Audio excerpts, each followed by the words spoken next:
Yes, हमने परमाणु की बात कर रहे थे हम लोग। इसमें हमने दो सिद्धांत हमने लिए, तो डाल्टन का परमाणु सिद्धांत, उसके बाद में हमने थॉमसन का परमाणु मॉडल स्टडी किया। पर हमने जैसा कि देखा था थॉमसन परमाणु मॉडल में बहुत सारी कमियां थी। उसने बहुत कुछ हमें नहीं बताया, या बहुत सारी ऐसी घटनाएं थी जिनकी व्याख्या हम थॉमसन परमाणु मॉडल को लेकर नहीं कर पाए। तो आगे परमाणु मॉडल के स्ट्रक्चर को डेवलपमेंट किसने किया?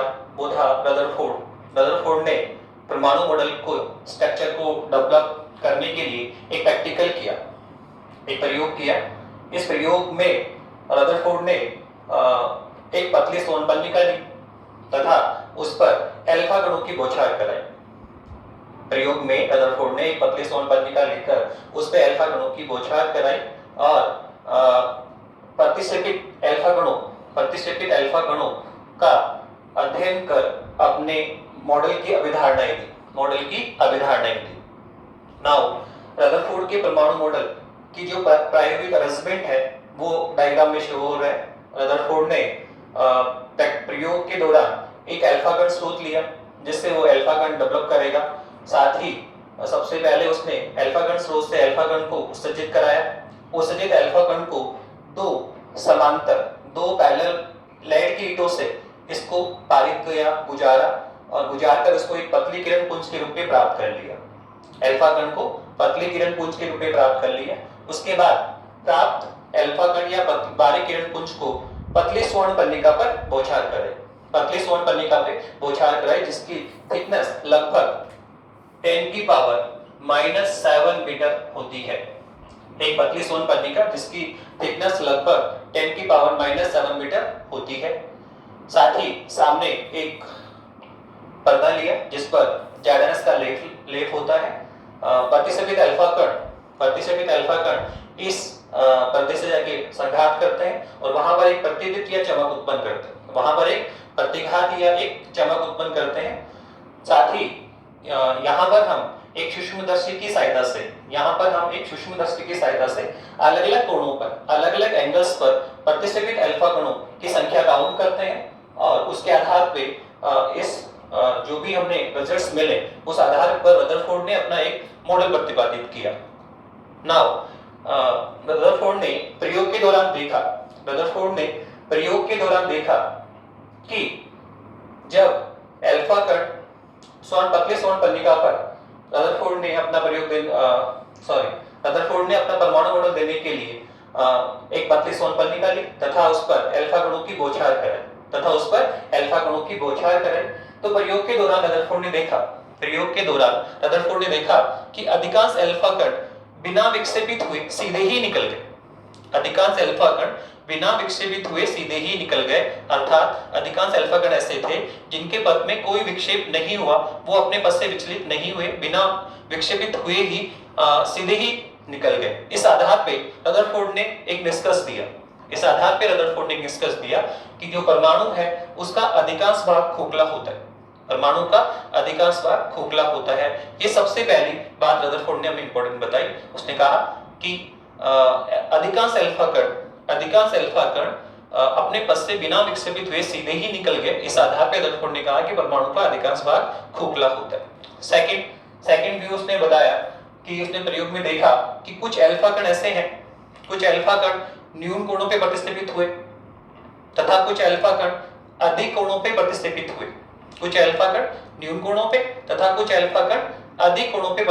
हुए। तथा लगभग 8000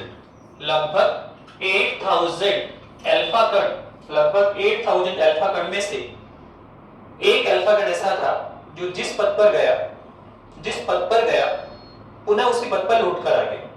लगभग 8000 एल्फा कणों में से एक एल्फा कण ऐसा था जो जिस पथ पर गया उसी पथ पर लौटकर आ गया। तो इस घटना को देखकर रदरफोर्ड को एक आश्चर्य हुआ कि ऐसा यहाँ पे क्या है, परमाणु के सेंटर पर एक ऐसा क्या है कि एल्फा कण जिस पथ पर गया उसी पथ पर रिफ्लेक्ट होकर आ गया, जिस पथ पर जा रहा है उसी पथ पर रिफ्लेक्ट होकर आ गया। तो इस घटना के आधार पे रदरफोर्ड ने एक महत्वपूर्ण निष्कर्ष दिया। उसने बताया कि परमाणु के केंद्र पर एक सूक्ष्मतम भाग उपस्थित होता है। रदरफोर्ड ने इस घटना के अंदर बताया कि परमाणु के केंद्र पर एक सूक्ष्मतम भाग उपस्थित होता है जिसमें परमाणु का समस्त धनावेश तथा अधिकांश द्रव्यमान उपस्थित होता है। समस्त धनावेश और अधिकांश द्रव्यमान उपस्थित होता है। इस सूक्ष्मतम भाग को रदरफोर्ड ने नाभिक का नाम दिया। इस सूक्ष्मतम भाग को रदरफोर्ड ने नाभिक का नाम दिया। स्पष्ट है, नाभिक की खोज किसने की? रदरफोर्ड ने की। डाल्टन या थॉमसन के परमाणु मॉडल में नाभिक के बारे में कोई डिटेल नहीं थी। सबसे पहले रदरफोर्ड ने स्पष्ट किया कि परमाणु के केंद्र पर एक सूक्ष्मतम भाग उपस्थित होता है जिसमें परमाणु का समस्त धनावेश होता है तथा अधिकांश द्रव्यमान उपस्थित होता है। इस सूक्ष्मतम भाग को रदरफोर्ड ने नाभिक का नाम दिया। साथ ही बताया कि जो नाभिक की त्रिज्या होती है, नाभिक की त्रिज्या 10⁻⁻15 मीटर कोटि की होती है। रदरफोर्ड ने बताया कि हमारे पास जो परमाणु है उसमें ये आपका परमाणु है और उसके सेंटर पर उसने नाभिक की परिकल्पना दी। सेंटर पर वो नाभिक की बात करता है और कहता है कि जो नाभिक का रेडियस है वो 10⁻⁻15 मीटर कोटि का होता है। साथ ही हम ये भी जानते हैं कि जो परमाणु है उसका जो रेडियस होता है वो 10⁻10 मीटर कोटि का होता है। नाभिक का रेडियस कितना है? 10⁻15 मीटर और परमाणु का रेडियस कितना है? 10⁻10 मीटर। तो अंडरस्टूड है कि जो परमाणु है उसका जो आकार है, उसकी जो साइज है वो नाभिक की तुलना में बड़ी है। कितनी बड़ी है? तो हम निकाल सकते हैं कि 10⁻+5 गुना बड़ा होता है। परमाणु नाभिक की तुलना में 10⁻+5 गुना बड़ा होता है। नाभिक का रेडियस 10⁻15 मीटर है, परमाणु का रेडियस 10⁻10 मीटर है। तो अंडरस्टूड है कि जो हमारा परमाणु होता है वो नाभिक के कंपैरिजन 10⁻+5 गुना बड़ा होता है। हम इसको रिवर्स भी बोल सकते हैं, हम ऐसा भी बोल सकते हैं कि नाभिक परमाणु की तुलना में 10⁻5+5 गुना छोटा होता है। तो आप दोनों तरह से इसको डिस्कस कर सकते हैं। साथ ही उसने ये भी बताया कि परमाणु वैद्युत रूप से उदासीन होता है। रदरफोर्ड ने बताया कि परमाणु वैद्युत रूप से उदासीन होता है।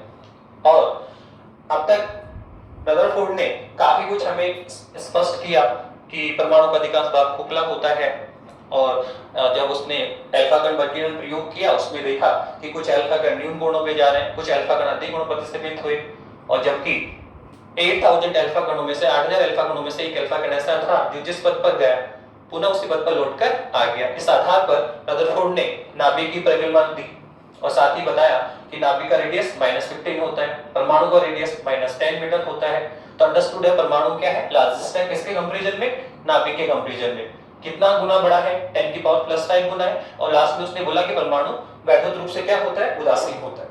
अभी तक रदरफोर्ड ने केवल पॉजिटिव की बात कर रहे हैं कि परमाणु का टोटल पॉजिटिव कहां पे प्रेजेंट है? नाभिक में। पर अभी तक उसने इलेक्ट्रॉन की स्थिति को डिफाइन नहीं किया। तो रदरफोर्ड ने इलेक्ट्रॉन की स्थिति को रिप्रेजेंट करने के लिए बताया कि परमाणु में ये हमारा नाभिक है। तो रदरफोर्ड के अकॉर्डिंग परमाणु में जो इलेक्ट्रॉन है वो नाभिक के चारों ओर वर्ताकार पथ पे चक्कर लगाता है। क्या कह रहा है कि परमाणु में जो इलेक्ट्रॉन होते हैं वो नाभिक के चारों ओर ठीक वैसे ही चक्कर लगाते हैं जैसे कि फॉर एग्जांपल सूर्य के चारों ओर ग्रह चक्कर लगाते हैं। स्पष्ट है रदरफोर्ड ने अपने मॉडल की तुलना ग्रहों से की और यही कारण है कि रदरफोर्ड के परमाणु मॉडल को ग्रहीय परमाणु मॉडल भी कहा जाता है।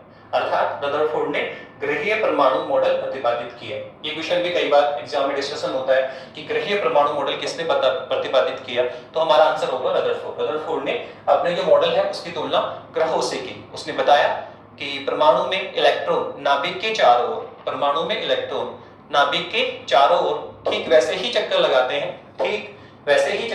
हैं जैसे कि सूर्य के चारों ओर ग्रह चक्कर लगाते हैं। और यही कारण है कि रदरफोर्ड के परमाणु मॉडल को ग्रहीय परमाणु मॉडल के नाम से भी जाना जाता है।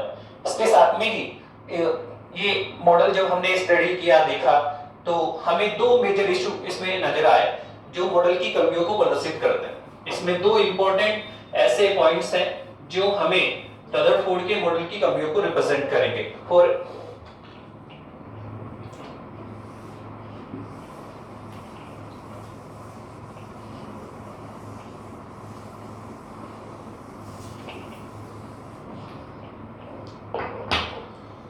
हम डिस्कस कर रहे हैं रदरफोर्ड परमाणु मॉडल की कमियां। तो यहां दो इंपॉर्टेंट कमियां हम डिस्कस करेंगे रदरफोर्ड मॉडल की। सबसे पहले रदरफोर्ड ने बताया कि इलेक्ट्रॉन नाभिक के चारों ओर घूर्णित अवस्था में होता है। रदरफोर्ड ने बताया कि इलेक्ट्रॉन नाभिक के चारों ओर घूर्णित अवस्था में होता है। और हम जानते हैं प्रत्येक घूर्णित इलेक्ट्रॉन क्या करता है? प्रत्येक घूर्णित इलेक्ट्रॉन विद्युत चुंबकीय तरंगों के रूप में सतत रूप से ऊर्जा का उत्सर्जन करता है। प्रत्येक घूर्णित इलेक्ट्रॉन क्या करता है? विद्युत चुंबकीय तरंगों के रूप में सतत रूप से ऊर्जा का उत्सर्जन करता है। तो अंडरस्टूड है, अगर ये घूर्णित इलेक्ट्रॉन कंटिन्यूअस सतत रूप से ऊर्जा का उत्सर्जन करेगा तो इसकी ऊर्जा में क्या होगी? कमी होगी। कमी होगी। परिणाम स्वरूप इसका वेग भी क्या होगा? कम होगा। और वेग कम होगा तो इसकी रेडियस या त्रिज्या भी क्या होगी? कम होगी। तो इसकी ऊर्जा और वेग में कमी होते हुए इसके वर्ताकार पथ की त्रिज्या में कमी आएगी और अंततः इलेक्ट्रॉन नाभिक में गिर जाना चाहिए। रदरफोर्ड के अनुसार अंततः इलेक्ट्रॉन को नाभिक में गिर जाना चाहिए। जबकि हम प्रायोगिक तौर पे देखें, जबकि हम प्रैक्टिकल तौर पे ऑब्जर्व करें तो ऐसा नहीं होता है। इलेक्ट्रॉन कभी भी नाभिक में नहीं गिरता है। तो ये रदरफोर्ड मॉडल की एक कमी थी। जो साथ ही इस कमी से ये भी स्पष्ट हो रहा है कि रदरफोर्ड ने अस्थायी परमाणु मॉडल प्रतिपादित किया। ये क्वेश्चन भी काफी बार डिस्कशन होता है कि कौन से साइंटिस्ट थे जिन्होंने अस्थायी परमाणु मॉडल प्रतिपादित किया। तो हम कह सकते हैं रदरफोर्ड ऐसे साइंटिस्ट थे जिनके अकॉर्डिंग परमाणु स्थायी नहीं है, जो कि पहली कमी के रूप में दिख रहा है कि इलेक्ट्रॉन नाभिक के चारों ओर घूर्णित अवस्था में है। और हम जानते हैं प्रत्येक घूर्णित इलेक्ट्रॉन विद्युत चुंबकीय तरंगों के रूप में सतत रूप से ऊर्जा का उत्सर्जन करता है। अंडरस्टूड है, अगर सतत रूप से ऊर्जा का उत्सर्जन होगा तो उसकी ऊर्जा और वेग में निरंतर कमी होगी, जिससे उसके वर्ताकार पथ की त्रिज्या धीरे धीरे कम होगी और कम होते हुए अंततः इलेक्ट्रॉन नाभिक में गिर जाना चाहिए रदरफोर्ड के अनुसार। जबकि प्रायोगिक तौर पर ऐसा नहीं होता। तो रदरफोर्ड मॉडल की ये पहली कमी थी। सेकंड कमी, रदरफोर्ड मॉडल की दूसरी कमी। रदरफोर्ड मॉडल की सेकंड कमी ये है, रदरफोर्ड ने कहा कि इलेक्ट्रॉन नाभिक के चारों ओर घूर्णित अवस्था में है। और हम ये भी जानते हैं कि प्रत्येक घूर्णित इलेक्ट्रॉन सतत रूप से ऊर्जा का उत्सर्जन भी करेगा। इलेक्ट्रॉन सतत रूप से घूर्णित है और हम ये जानते हैं कि प्रत्येक घूर्णित इलेक्ट्रॉन क्या करता है? सतत रूप से ऊर्जा का उत्सर्जन करता है। तो अतः अगर ऊर्जा का उत्सर्जन सतत रूप से ऊर्जा उत्सर्जन हो रहा है तो हमें स्पेक्ट्रम भी क्या प्राप्त होना चाहिए? सतत स्पेक्ट्रम प्राप्त होना चाहिए। स्पेक्ट्रम भी क्या प्राप्त होगा? सतत स्पेक्ट्रम प्राप्त होगा। कि जो स्पेक्ट्रम हमें प्राप्त होगा वो सतत होना चाहिए। किसके अनुसार? रदरफोर्ड के अनुसार। जबकि प्रैक्टिकल तौर पे या वास्तव पे क्या देखा गया कि स्पेक्ट्रम हमें सतत ना मिलके क्या प्राप्त होता है? रेखिक प्राप्त होता है। स्पेक्ट्रम सतत प्राप्त ना होकर रेखिक प्राप्त होता है। तो ये भी रदरफोर्ड मॉडल की एक कमी थी। तो यहाँ दो हमने कमियां बताई रदरफोर्ड की मॉडल की। पहली कमी तो बहुत सिंपल है कि नाभिक के चारों ओर घूर्णित इलेक्ट्रॉन सतत रूप से ऊर्जा का उत्सर्जन करेगा, जिससे उसकी ऊर्जा और वेग में निरंतर कमी होगी और उसके वर्ताकार पथ की त्रिज्या कम होते हुए अंततः इलेक्ट्रॉन नाभिक में गिर जाना चाहिए, जबकि ऐसा नहीं होता। तो मॉडल की पहली कमी। साथ ही इस कमी से हमें ये पता पड़ा कि रदरफोर्ड ने अस्थायी परमाणु मॉडल प्रतिपादित किया। तथा दूसरी कमी, रदरफोर्ड के अनुसार इलेक्ट्रॉन नाभिक के चारों घूर्णित अवस्था में है और हम जानते हैं कि प्रत्येक घूर्णित इलेक्ट्रॉन सतत रूप से ऊर्जा का उत्सर्जन करता है। तो अगर इस ऊर्जा उत्सर्जन सतत रूप से हो रहा है तो स्पेक्ट्रम भी क्या मिलना चाहिए? हमें सतत मिलना चाहिए। जबकि प्रैक्टिकल तौर पे क्या देखा गया कि स्पेक्ट्रम हमें सतत ना मिलकर रेखिक प्राप्त होता है। तो ये दो महत्वपूर्ण कमियां थी रदरफोर्ड मॉडल में, जिनकी हम आगे चलकर इन रदरफोर्ड मॉडल की जो कमियां थी, इन कमियों की पूर्ति हम आगे चलकर बोर मॉडल में स्टडी करेंगे। नील्स बोर ने जो अपना परमाणु मॉडल दिया उसकी हेल्प से हम रदरफोर्ड परमाणु मॉडल कमियों की पूर्ति करेंगे। ओके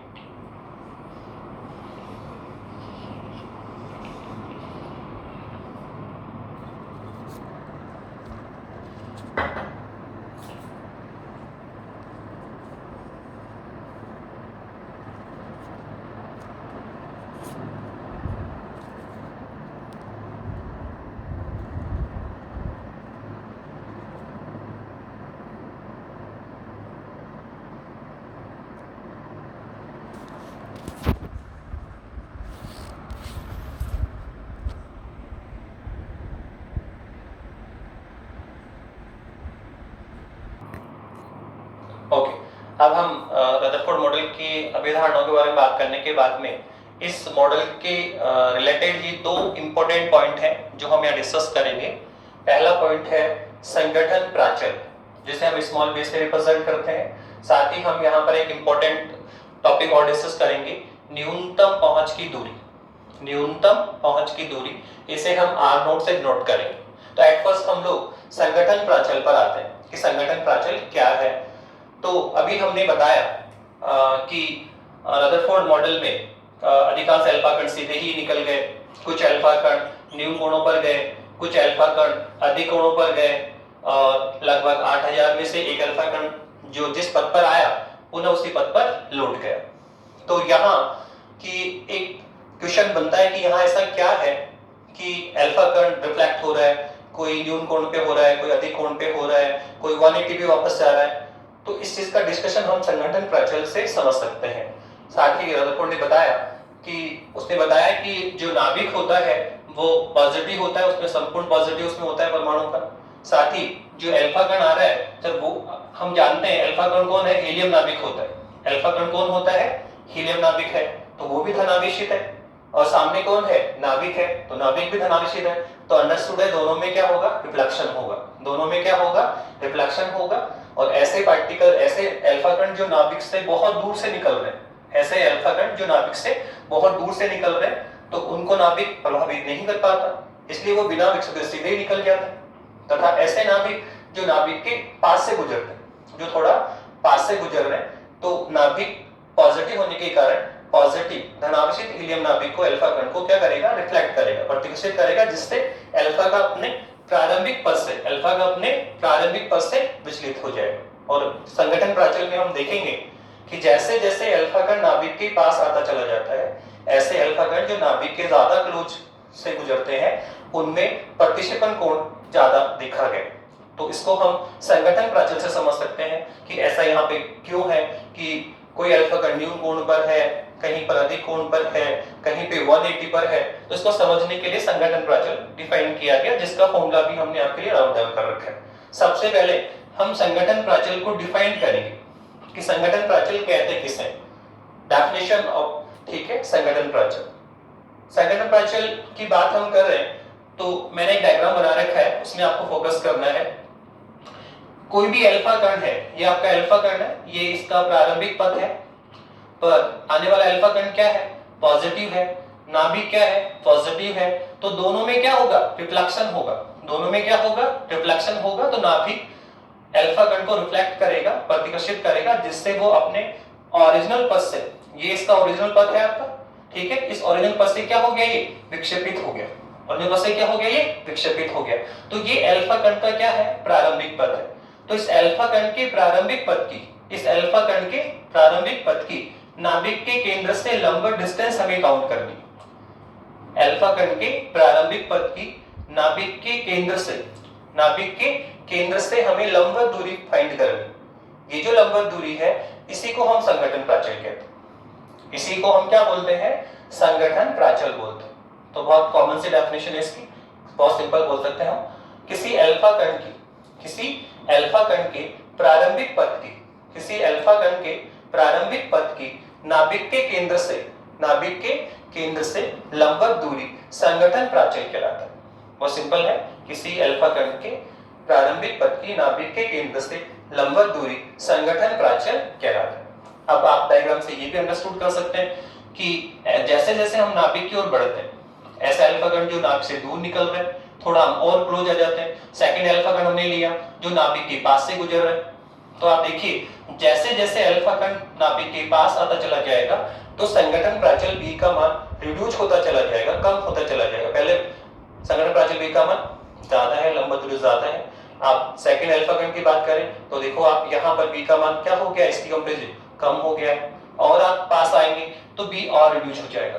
और ऐसा अल्फा कण जो नाभिक के केंद्र की सिद्ध में आता है, ऐसा अल्फा कण जो कि नाभिक के केंद्र की सिद्ध में आता है, उसके लिए B का मान कितना हो जाएगा, संगठन प्राचल B का मान कितना हो जाएगा, 0 हो जाएगा। कितना हो जाएगा, 0। तो ऐसा अल्फा कण जो कि नाभिक के केंद्र की सिद्ध में आता है, उसके लिए संगठन प्राचल B का मान कितना होता है, 0 होता है। साथ ही हमने संगठन प्राचल का आपका फॉर्मूला भी लिखा है कि संगठन प्राचल B बराबर कितना होता है, kz cot θ/2/e होता है। यहाँ बेसिकली हम जो रिलेशन देखना चाह रहे हैं वो देखना चाहते हैं संगठन प्राचल और थीटा में। B है संगठन प्राचल और थीटा कौन है, प्रतिक्षेपण कोण। अल्फा कण किस कोण से प्रतिक्षेपित हुआ, न्यून कोण पर हुआ, अधिक कोण पर हुआ, ठीक है। तो हम देख रहे हैं कि यहाँ जो संगठन प्राचल B है वो डायरेक्टली प्रोपोर्शनल है। क्या है, डायरेक्टली प्रोपोर्शनल है कोण θ/2। तो यहाँ से क्या अंडरस्टूड होगा कि जैसे जैसे हम अल्फा कण के पास जैसे जैसे हम नाभिक के पास आते चले जाएंगे, जैसे जैसे हम नाभिक के पास आते चले जाते हैं तो हम जानते हैं B का मान क्या होता है, रिड्यूस होता है। B का मान क्या होगा, कम होगा। अगर B का मान कम होगा तो कोट θ/2 का मान भी क्या होगा, कम होगा। कोट θ/2 का मान भी क्या होगा, कम होगा। लेकिन थीटा का मान क्या होगा, इंक्रीज होगा। थीटा का मान क्या होगा, इंक्रीज होगा। और यही कारण है कि हम जैसे जैसे नाभिक के पास आते चले जाते हैं तो जो प्रतिक्षेपण कोण है उसका मान बढ़ता जाता है। पहले कितना है, जो विक्षेपण कितना है, 0 है, फिर न्यून कोणों पे विस्थापित हुआ, फिर अधिक कोणों पे हुआ। और आप देखिए वो अल्फा कण जो कि नाभिक के केंद्र की सिद्ध में आ रहा है, वो अल्फा कण जो कि नाभिक के केंद्र की सिद्ध में आ रहा है, वो कितने कोण पे रिफ्लेक्ट हुआ, 180 पे। तो संगठन प्राचल B का मान क्या हुआ, रिड्यूस होते हुए 0 पर आया, और प्रतिक्षेपण कोण जो थीटा है वो इंक्रीज होते हुए किस पे आया, 180 पे। तो हम लोग इस चीज को यहाँ से समझ सकते हैं। यहाँ इस फॉर्मूले से डायरेक्ट रिलेशन निकाला हमने और यहाँ से हमने समझ लिया कि संगठन प्राचल रिड्यूस होता है और थीटा क्या होता है, इंक्रीज होता है। कब, जब हम नाभिक के क्लोज आते हैं, नाभिक के क्लोज आते हैं। साथ ही हम एक इंपॉर्टेंट प्रॉपर्टीज या एक इंपॉर्टेंट रिजल्ट निकाल सकते हैं। किसके लिए रिजल्ट निकालना चाह रहे हैं, हमने देखा कि वो अल्फा कण जो कि नाभिक के केंद्र की सिद्ध में आता है, हमने कहा कि 8000 अल्फा कणों में से 8000 अल्फा कणों में से एक अल्फा कण ऐसा था जो जिस पद पर गया पुनः उसी पद पर लौट आया। तो इस रिजल्ट को हम यहाँ पे डिस्कस कर सकते हैं कि थीटा का मान 180 क्यों हुआ यहाँ पे। तो आप देख सकते हैं कि वो अल्फा कण जो कि नाभिक के केंद्र की सिद्ध में आ रहा है उसके लिए B का मान कितना है, 0। तो हमने इस फॉर्मूले में B का मान 0 पुट किया, और जैसे आप इसमें B का मान 0 बनाते हैं तो हमें cot θ/2 किसको जाएगा, 0 को। आप cot θ/2 के लिए सोल्व करें तो पूरा मान किस में जाएगा, 0 में जाएगा। तो cot θ/2 कितना है, 0। अब cot θ/2 का मान 0 कब होगा, जब θ/2 किसको जाएगा, 90 को जाएगा।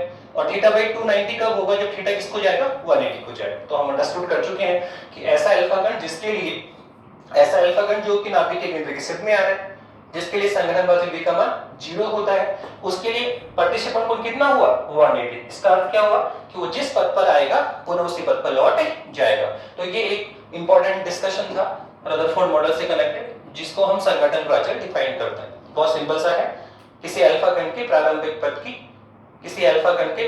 पद की नाभिक के केंद्र से लंबवत दूरी संगठन प्राचल कहलाता है। ये इसका फॉर्मूला है। और साथ में हमने ये भी डिस्कस किया कि ऐसा अल्फा कण जो कि नाभिक के केंद्र के सिद्ध में आता है उसके लिए B का मान कितना होता है, 0। तो थीटा कितना आएगा, 180।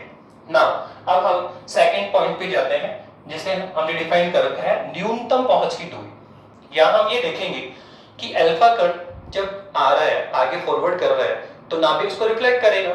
अल्फा कण भी पॉजिटिव और नाभिक भी क्या है, पॉजिटिव है। तो अंडरस्टूड है दोनों में क्या होगा, रिफ्लेक्शन होगा, रिफ्लेक्टेड होंगे एक दूसरे से। तो हम ये सोच रहे हैं कि क्या अल्फा कण जिस पद पर आया उसी पद पे लौट गया। तो हम ये सोच रहे हैं, हमारे दिमाग में चल रहा है कि क्या ये अल्फा कण नाभिक को टच करके निकल रहा है, इससे संघात करके निकलेगा, क्लोज इसके बिल्कुल टच करके वापस रिफ्लेक्ट होगा क्या। तो हमारा सोचना गलत है। हम सोच रहे हैं कि ये इसको टच करके रिफ्लेक्ट हो रहा है, नहीं, ये इसको कंप्लीटली टच नहीं कर पाता है, कुछ दूर पहले ही रिफ्लेक्ट हो जाता है। तो जितनी दूरी से पहले रिफ्लेक्ट हो जाता है उसी को हम बोलते हैं न्यूनतम पहुंच की दूरी। हमने अपने इन जनरल वर्ड्स में बोल दिया कि न्यूनतम पहुंच की दूरी क्या होती है। वैसे इसको प्रॉपर वे से मैं समझा रहा हूँ आपको कि क्या होता है। तो यहाँ हमने एक अल्फा कण लिया है और साथ में सामने कौन है, नाभिक है। तो हम जानते हैं कि किसी अल्फा कण किसी एनर्जी के साथ आगे फॉरवर्ड हो रहा है। अल्फा कण को हमने कितनी एनर्जी दी है, हाफ एमवी। इसको इस एनर्जी के साथ अल्फा कण आगे फॉरवर्ड होता है, पर नाभिक क्या करेगा, अल्फा कण को रिफ्लेक्ट करेगा। तो अंडरस्टूड है, अल्फा कण फॉरवर्ड करना चाहता है, आगे बढ़ना चाहता है, और नाभिक क्या कर रहा है, उसको प्रतिकर्षित कर रहा है, जिससे उसकी गतिज ऊर्जा में क्या आएगी, कमी आएगी। उसकी काइनेटिक एनर्जी में क्या आएगी, कमी आएगी। और उसकी गतिज ऊर्जा तो कम होगी, पर काइनेटिक एनर्जी तो कम हो रहा है, पर उसकी स्थिर ऊर्जा में क्या होगी, वृद्धि होगी। तो जैसे जैसे अल्फा कण आगे बढ़ता जाता है तो उसकी गतिज ऊर्जा में तो क्या होती है, कमी होती जाती है नाभिक के विरोध के कारण, और स्थिर ऊर्जा में क्या होती है, वृद्धि होती जाती है। तो एक स्थिति ऐसी होती है, एक बिंदु ऐसा प्राप्त होगा जहां काइनेटिक एनर्जी, गतिज ऊर्जा कम होते होते जीरो पे पहुंच जाती है और स्थितिज ऊर्जा बढ़ते बढ़ते अधिकतम मान पे पहुंच जाती है, या हम ऐसे कहें कि संपूर्ण गतिज ऊर्जा स्थितिज ऊर्जा में कन्वर्ट हो जाती है। संपूर्ण गतिज ऊर्जा स्थितिज ऊर्जा में कन्वर्ट हो जाती है। तो इस बिंदु पर, इस पॉइंट पे हम क्या देख रहे हैं, गतिज ऊर्जा कितनी हो गई, जीरो। तो यहाँ इस बिंदु पर अल्फा कण कुछ क्षण के लिए विरामावस्था में आएगा, कुछ क्षण के लिए यहाँ क्या होगा, विरामावस्था में आएगा, लेकिन फिर प्रतिकर्षण के कारण वापस विपरीत दिशा में लौट जाएगा। तो जहां से अल्फा कण रिफ्लेक्ट होता है वह दूरी ही, उस बिंदु की नाभिक से जो दूरी है, उस दूरी को हम क्या बोलते हैं, न्यूनतम पहुंच की दूरी बोलते हैं। और न्यूनतम पहुंच की दूरी का हम फॉर्मूला भी डिवाइड कर सकते हैं। तो न्यूनतम पहुंच की दूरी पे क्या होता है कि गतिज ऊर्जा किस में कन्वर्ट हो गई, स्थितिज ऊर्जा में। तो न्यूनतम पहुंच की दूरी पे क्या होना चाहिए, E बराबर U, E बराबर U। गतिज ऊर्जा किसको हो जाएगी, स्थितिज ऊर्जा को। स्थितिज ऊर्जा का फॉर्मूला हम कैसे निकाल सकते हैं, हम जानते हैं U बराबर क्या होता है, K Q1 Q2 upon R। यहां से हम जानते हैं ये पोटेंशियल, ठीक है, स्थितिज ऊर्जा होती है, ठीक है। इसको हम लोग, हमें किसका मान कैलकुलेट करना है, एक तो Q1 का मान कैलकुलेट करना है, एक Q2 का मान कैलकुलेट करना है। तो Q1 कौन है, अल्फा कण का चार्ज, और Q2 के रूप में कौन है, नाभिक का चार्ज। तो हम जानते हैं अल्फा कण कौन है, हीलियम नाभिक 2He4। तो इस पे आवेश तो कितना है, दुगना, और इसका द्रव्यमान कितना होता है, 4 गुना। सर किसका दुगना, किसका 4 गुना, तो प्रोटॉन के आवेश का दुगना और प्रोटॉन के द्रव्यमान का 4 गुना। तो अगर हम U का मान कैलकुलेट करें तो कितना आएगा, K, और Q1 के रूप में कौन है, अल्फा कण। Q1 के रूप में कौन है, अल्फा कण है। तो अल्फा कण का आवेश कितना होता है, 2E होता है। कितना होता है, 2E। साथ में Q2 के रूप में कौन है, नाभिक है। Q2 के रूप में कौन है, नाभिक है। तो नाभिक का आवेश कितना होता है, Ze होता है। कितना होता है, Ze होता है। और अपॉन में डिस्टेंस कितनी होगी, R0। कितनी डिस्टेंस है, R0 होगी। तो यहां से हम इस U का मान निकालें तो कितना आएगा, ये आएगा 2K Ze² अपॉन R0। तो ये है स्थितिज ऊर्जा। तो R0 न्यूनतम पहुंच की दूरी पे क्या होता है, E बराबर U होता है। U का मान हमने कैलकुलेट किया, यहाँ पुट करेंगे और इसके लिए सोल्व कर लेंगे R0 के लिए। तो ये जो इक्वेशन 1 है, ये जो आपकी इक्वेशन 1 है वो किसको रिप्रेजेंट कर रही है, न्यूनतम पहुंच की दूरी के सूत्र को रिप्रेजेंट कर रही है। यहाँ से हम न्यूनतम पहुंच की दूरी की डिपेंडेंट भी देख सकते हैं, किसका मान किस पे डिपेंड कर रहा है। तो जनरली हम Z और E की बात करेंगे, Z और E की बात करेंगे तो जो R0 है वो एनर्जी के तो क्या है, इनवर्स लो है। क्या है, इनवर्स व्युत्क्रमानुपाती है। अर्थात एनर्जी का मान, अल्फा कण की जो एनर्जी है, अल्फा कण की एनर्जी का मान क्या होगा, बढ़ाओगे तो न्यूनतम पहुंच की दूरी का मान क्या होगा, कम प्राप्त होगा। लेकिन अगर हम लोग किसकी बात करें, Z की, तो जो न्यूनतम पहुंच की दूरी है वो जो हमने सामने नाभिक ले रखा है, ठीक है, उसके परमाणु क्रमांक के डायरेक्टली प्रोपोर्शनल होता है, समानुपाती होता है। अगर यहाँ आप जो नाभिक ले रहे हैं उसका परमाणु क्रमांक ज्यादा होगा तो न्यूनतम पहुंच की दूरी भी क्या होगी, ज्यादा होगी। और यदि आप Z का मान कम लेंगे तो न्यूनतम पहुंच की दूरी भी क्या होगी, कम होगी। तो इस तरह से हमने आपके सामने परमाणु को लेकर 3 मॉडल रखे हैं। नंबर 1 डाल्टन का परमाणु सिद्धांत, साथ में दूसरा हमने बताया आपको थॉमसन का परमाणु मॉडल, और थर्ड कैटेगरी में हमने बता दिया आपको रदरफोर्ड का परमाणु मॉडल। इसमें हमने कोशिश की है कि आपको थोड़ा सा समझा पाए, ब्रीफ कर पाए। साथ में वीडियो के साथ में हम आपको और जितने भी स्टूडेंट्स हैं मैं उनको कहना चाहूँगा, स्कूल के स्टूडेंट जितने भी हैं, इनकी जो PDF नोट्स है वो भी हम आपको साथ में सेंड कर रहे हैं। तो आप वीडियो देखकर एक्सप्लेन लें, और साथ में जो PDF फॉर्म में जो नोट्स आपको मिल रहे हैं उनको आप फ्री नोटबुक में राइट डाउन करें। और साथ ही आप देखें कि इन जो मॉडल्स हैं उनसे कनेक्टेड कितने सॉल्व एग्जाम्पल बुक में है, तो उन सारे एग्जाम्पल्स को सोल्व करने का प्रयास करें। डेफिनेटली आप सोल्व कर पाएंगे, और फिर भी कोई क्वेरी हो तो आप पर्सनल व्हाट्सएप ग्रुप पे क्वेरी कर सकते हैं। Thank you.